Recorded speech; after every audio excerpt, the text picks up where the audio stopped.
guys, welcome to another video. This week I'm going to be making some tie-dye using this kit that I bought. I also have a few more materials I'm going to use here besides the fabrics I'm using to dye. And as a reminder, a full list of all of the materials I've used in this video will be listed in the description. You need some rubber bands, some vinyl tape, permanent markers,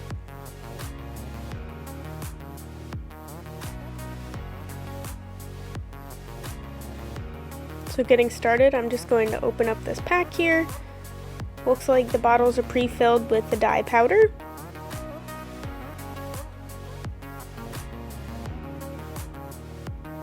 Just making sure I didn't leave anything in the bottom of the bag.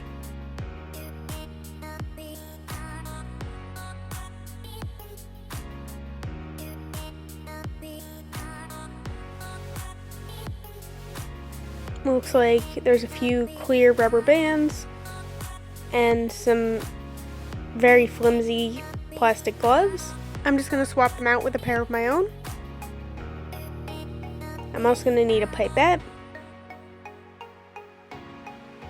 Just looking quickly over the directions. The only thing worth noting for now is that it needs to be cotton fabric. So I'm going to skip the socks for now and use those in another video later on. The first thing I need to do with the fabric I'm dyeing is just soak it in some water. I also added some water to the bottles to mix with the dye powder. So for this t-shirt, I'm going to do a spiral pattern. So that just means starting at the center of the spiral and winding up the shirt.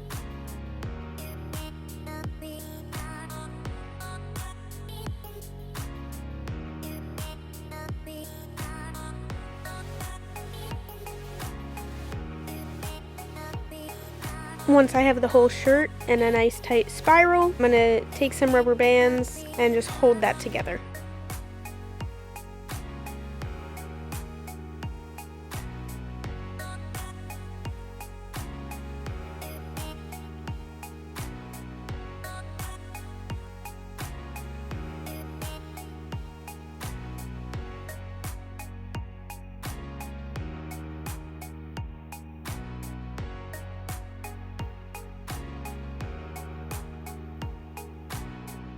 And before I get started, I'm just going to make sure to put on my gloves so that my hands don't get stained in the process.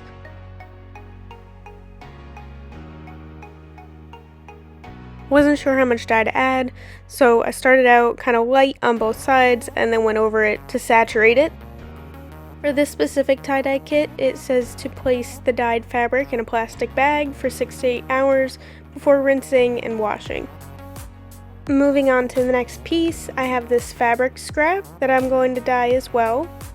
For this one, I'm going to go for a striped effect by accordion folding the fabric and then securing with rubber bands.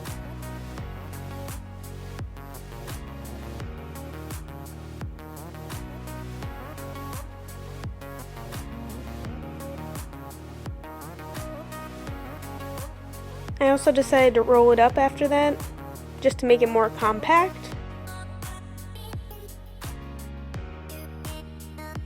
I didn't check to see what this fabric was made of, but it definitely didn't seem to be 100% cotton like the t-shirt was because it wasn't absorbing the dye as readily. Luckily though, unlike the socks, the fabric was still dyeable.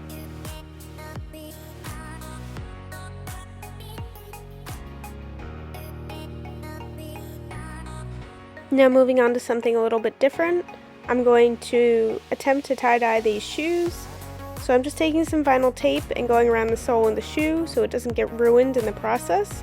Then I'm taking these permanent markers and coloring in sections to mimic tie-dye spirals, and using some rubbing alcohol and my pipette, I'm just going to go over the design to blend the colors. I suggest not adding any of the rubbing alcohol until the full shoe is covered in permanent marker. Unlike what I'm doing here, which was kind of segmented and it definitely showed once it dried.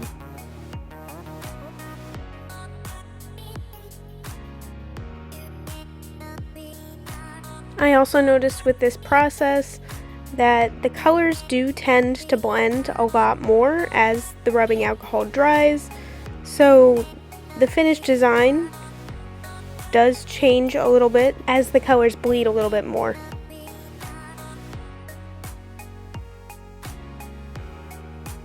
For the second shoe, I did just decide to color the entire shoe before adding any of the rubbing alcohol, and I think it turned out a lot better than my first shoe. This was also my first attempt at doing this process, so the first shoe really acted as my practice run, making the second shoe a lot easier, and I definitely learned from the first one. And with the shoes, I just have to let the rubbing alcohol dry and then they should be good to go. I'm going to remove the tape since I'm done with the rubbing alcohol.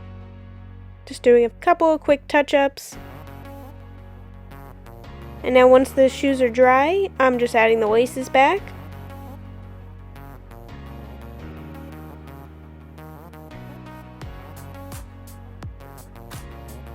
And for the other tie-dye, I did rinse and wash this. So this is how the fabric turned out.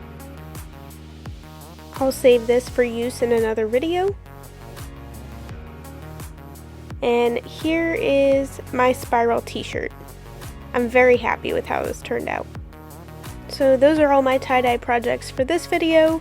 I hope you enjoyed it, and I'll see you next week.